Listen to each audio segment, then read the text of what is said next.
Welcome to episode 148 of the Loane Hockey Podcast, where today we're going to be talking about some standouts in last night's matchup between Toronto and Chicago. So, Chicago, once again, they came close, but towards the end, they had that slip away, and it was unfortunate for them because they had some good looks, and especially in the second period, in terms of shot attempts, they are up 30-37 alone, so about a 4-to-1 ratio in shot attempts. And so, even though they didn't play that well in the third period, they had some good showings. I felt like a lot of their players showed really well throughout the first quarter or so of the game, and some of it didn't translate to the third period, but at the same time, there were some notable players who stood out, and I feel like the two former Leafs who were there in recent years stood out in some ways, that being Tyler Bertuzzi and TJ Brody. And I felt like TJ Brody had one of the better showings in terms of his ability to move pucks and how he was active in offensive ability.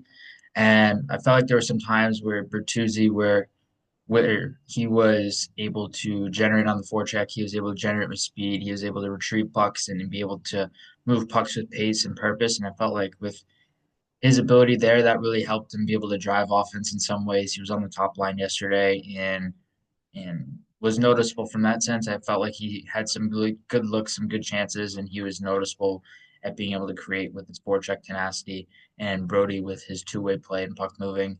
And then with Patrick Maroon, I felt like his play coming out of the corners was noticeable, his ability to create offense coming out of the corners, and more of a straight line player, and his ability to generate offense and get in on the forecheck. And he's a big body and he likes to play to his size with that advantage. So with him and with Maroon, he's a guy who's not necessarily super offensively oriented at this time of his career, but at the same time, showcased some playmaking ability last night. It felt like stood out in some ways and stood out in, of course, his board battles and how he competes along the walls and those type of scenarios. Lucas Reichel had the lone goal for Chicago in this game. I felt like he was buzzing and he was playing really well, showing that speed, that transition ability to simultaneously link his hands to his feet. And when Reichel's at his best, he's doing that. So, especially in transition, that's where his game is really built off of the ability to transition the puck and then gain entry with speed and maneuvering laterally as well. I feel like Reichel's game is largely built on that. And he does a good job being able to use his east west playmaking and lateral playmaking elements as well. And then Toronto side, Mitch Marner had a really good game, 2 assists, and just stood out as a passer, just stood out naturally as an offensive player with his instincts, his ability to score around the net, his ability to get interior, ability to get off the wall, and how he's really, really skilled at being able to manipulate the hands and feet of defensemen. And so he was really noticeable all game long. His poise was noticeable as well. I felt like his poise and ability to control the play was there very consistently throughout this game, and definitely showcased in his play.